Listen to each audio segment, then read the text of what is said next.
दोस्तों अगर आपके पास 64K का बजट है और पाकिस्तान की मार्केट में अगर आप इस टाइम पे 2026 के अंदर अगर आप जून जुलाई के अंदर निकल रहे हैं तो आपको मोस्ट ट्रेंडिंग फ़ोन जो है वो इस टाइम पे इस रेंज के अंदर टेक्नो स्पार्क 50 प्रो जो है वो मार्केट में देखने को मिलेगा। हर कोई इसके ऊपर वीडियो बना रहा है, हर कोई इसके ऊपर बात कर रहा है, स्पेक्स काफ़ी अच्छे बताए जा रहे हैं अगर पेपर वर्क की बात की जाए। लेकिन दोस्तों रियलिटी जो है वो कुछ थोड़ी सी डिफरेंट होती है। आप अगर उसको एक्सपीरियंस करते हैं तो फिर आपको 2 से 4 महीने के बाद पता चलता है कि आपके पैसे जो हैं वो इस फ़ोन से जो हैं वो डूब गए हैं या कि आपका पैसा वसूल भी हुआ है या नहीं हुआ है। रियलिटी क्या है, रियलिटी को डिस्कस करेंगे आज की वीडियो में। और क्या आपको ये फ़ोन लेना चाहिए, नहीं लेना चाहिए, क्या ये टेक्नो स्पार्क 50 जैसा ही है या फिर इसमें थोड़ी बहुत चेंजिंग भी आपको देखने को मिलेंगी, क्या इसमें वाकई प्रो वाली क्वालिटी है या नहीं है, सारी चीज़ें डिस्कस करेंगे। लेकिन उससे पहले यहाँ पे थोड़ा सा स्पेक्स को डिस्कस करेंगे ताकि आपको पता चल जाए कि कौन सी कमियाँ जो हैं वो इस फ़ोन के अंदर आपको देखने को मिलेंगी। साथ ही साथ 50 के साथ जो है वो इसका कंपैरिजन भी करते जाएंगे। तो वीडियो जो है काफ़ी ज़्यादा इंटरेस्टिंग होने वाली है और वीडियो को आपने लास्ट तक ज़रूर देखना है। तो सबसे पहले दोस्तों यहाँ पे पोस्टमार्टम करते हैं इसके प्रोसेसर का। अगर दोस्तों प्रोसेसर की बात की जाए तो इसमें आपको मिल रहा है मीडियोटेक हेलियो G100 अल्टीमेट प्रोसेसर जो कि 4G नेटवर्क को सपोर्ट करता है। अगर देखा जाए तो जैसा कि ये 64K की रेंज में आपको देखने को मिल रहा है तो मेरे ख्याल से इसके अंदर 5G नेटवर्क सपोर्ट होती तो वो ज़्यादा बेटर था। वहीं पे अगर कंपैरिजन किया जाए इसका टेक्नो स्पार्क 50 के साथ, तो टेक्नो स्पार्क 50 के अंदर आपको मिल रहा था मीडियोटेक हेलियो G81। तो उससे जो है वो थोड़ा सा एडवांस प्रोसेसर है। लेकिन अगर देखा जाए नेटवर्क सपोर्ट को, तो नेटवर्क सपोर्ट जो है वो इसके अंदर 5G होनी चाहिए थी। पहले भी आपको पता है कि पाकिस्तान में जितने भी फ़ोन्स वगैरह लॉन्च होते हैं उसके अंदर 4G 5G बताई तो जाती है, लेकिन चलता 3G 2G और इसी तरह से जो नेटवर्क सपोर्ट है वो मोबाइल जो हैं वो उसको कैच कर रहे होते हैं। तो ये एक रियलिटी है जो कि मुझे देखने को मिली और वो मैंने आपके साथ डिस्कस कर। अब यहाँ पे दोस्तों अगर इस प्रोसेसर को देखा जाए तो ये प्रोसेसर जो है वो गेमिंग के लिए और डेली लाइफ के लिए तो काफ़ी ज़्यादा बेटर है। लेकिन वहीं पे अगर नेटवर्क सपोर्ट को देखा जाए तो नेटवर्क सपोर्ट अगर इसके अंदर 5G होती तो वो मेरे ख्याल से बेहतर होता। आपका इस बारे में क्या ख्याल है, कमेंट बॉक्स में बताते जाएं। और अगर नेक्स्ट बात की जाए तो नेक्स्ट हम आते हैं ज़रा चार्जिंग स्पीड पर। इसकी जो बैटरी लाइफ है वो कैसी है, चार्जिंग जो है वो किस तरह का जो है वो आपको मिलने वाला है। यहाँ पे दोस्तों अगर बात की जाए चार्जिंग की तो इसके अंदर आपको मिल रहा है 6000 mAh की बिग बैटरी मिल रही है और 55 मिनट्स के अंदर। अब मैंने इसको जब ऑब्ज़र्व किया तो 55 मिनट्स के अंदर जो है वो इसकी चार्जिंग स्पीड थी।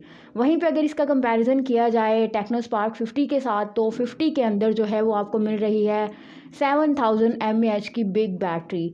तो इस लिहाज से जो है वो उसकी बैटरी थोड़ी सी बेटर है।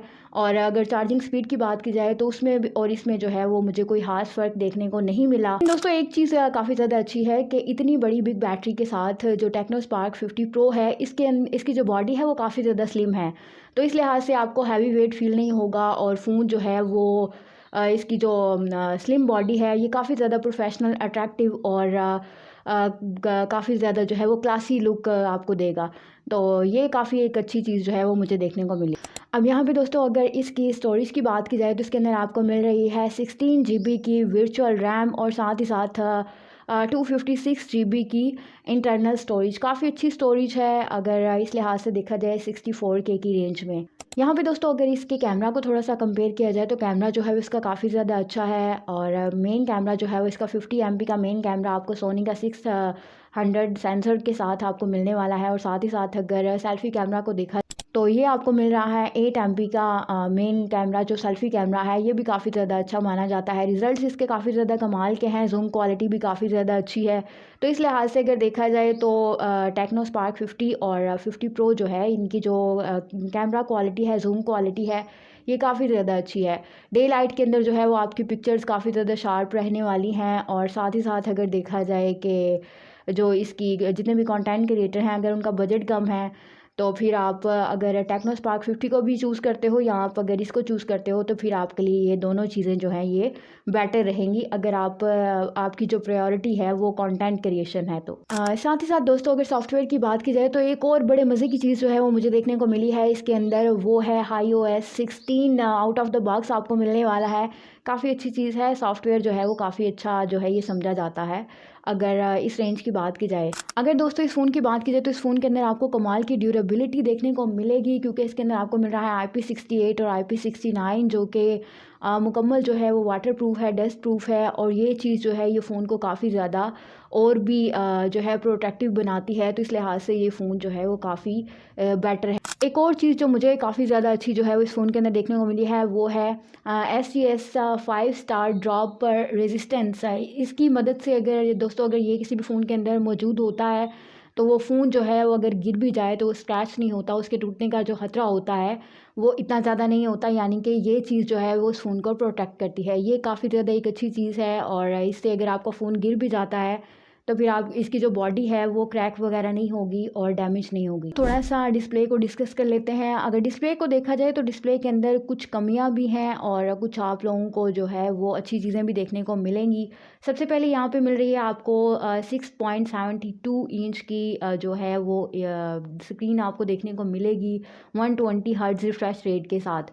वहीं पे अगर दोस्तों इस स्क्रीन की रेजोल्यूशन की बात की जाए तो इसमें आपको 72 रेजोल्यूशन के साथ जो है ये स्क्रीन देखने को मिल रही है। अगर इसी रेंज की बात की जाए तो इस रेंज के अंदर जो बाकी फ़ोन है उसमें आपको 1080p की जो रेजोल्यूशन है ये आपको देखने को मिलेगी।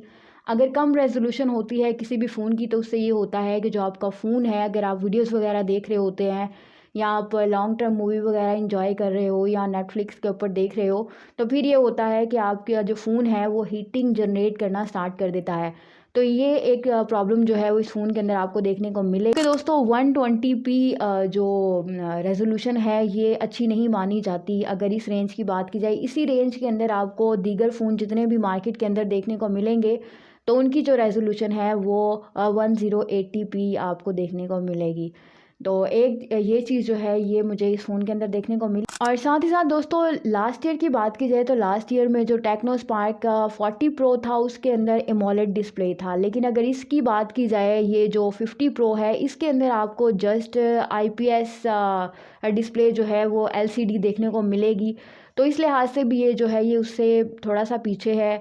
और बाकी अगर देखा जाए तो कुछ इसके अंदर कमियां जो मुझे देखने को मिली, और साथ ही साथ एक अच्छी चीज़ भी है वो ये है कि इसके अंदर आपको मिल रहा है बाईपास चार्जिंग। जब मैं चार्जिंग को डिस्कस कर रही थी तो तब मेरे माइंड में ये चीज़ नहीं आई, लेकिन अभी आ रही है कि इसके अंदर आपको बाईपास चार्जिंग देखने को मिलेगी। तो उससे ये होता है कि अगर आप गेमिंग वगैरह खेल रहे हैं और साथ आपने चार्ज किया है, मोबाइल चार्ज पे लगाया है, तो ये डायरेक्ट पावर जो है ये आपको बोर्ड को प्रोवाइड करेगा, जिससे आपका फ़ोन जो है वो हीटिंग जनरेट नहीं करेगा। तो ये एक प्रोटेक्शन जो है वो काफ़ी ज़्यादा अच्छी है। बाकी दोस्तों अगर प्रोटेक्शन की बात की जाए तो प्रोटेक्शन तो इस फ़ोन की काफ़ी ज़्यादा अच्छी है, लेकिन अगर पैनल की बात की जाए या डिस्प्ले की बात की जाए तो उसमें थोड़ी सी कमियां हैं जो मैंने आप लोगों के साथ डिस्कस कर दी। तो आपको इस बारे में क्या कहना है? जो भी कमियां मैंने आप लोगों के साथ डिस्कस की उनको लेकर या इसके अंदर जो प्रोटेक्शन यूज़ हुई है, ओवरऑल आपका माइंड सेट जो है वो क्या है कि आपको ये फ़ोन लेना चाहिए नहीं लेना चाहिए?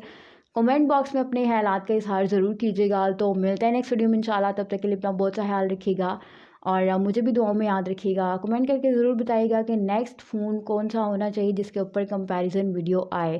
तो तब तक के लिए फ़ी अमानिल्लाह।